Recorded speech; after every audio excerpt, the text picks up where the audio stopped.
呢一條係環龍街啦，直入兩個大廈，呢度就係德士古工業中心。環龍街德士古道工業中心啦，呢係環龍街出入貨嘅入口，前邊呢個位呢就可以做上落貨嘅。隔離呢個入口係停車場嘅入口，一樓就係停車場嚟㗎啦。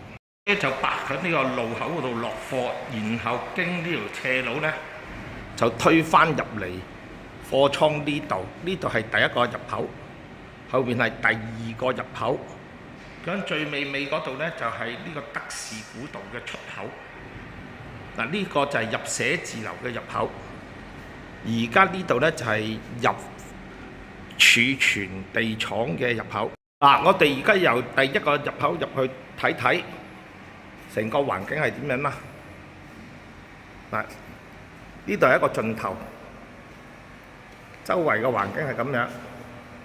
咁呢邊嗰度呢，就有一個700尺到嘅辦公室嘅。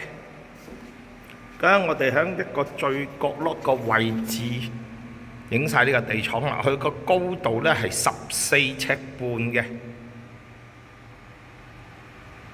我哋從另外一個角度睇睇呢個儲存嘅空間係點樣。咁窗口後邊係個天井嚟嘅。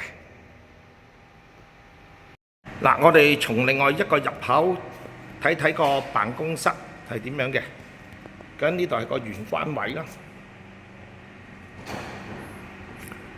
咁入去就係個辦公室，個面積大概係700尺到嘅，應該坐到10個同事嘅。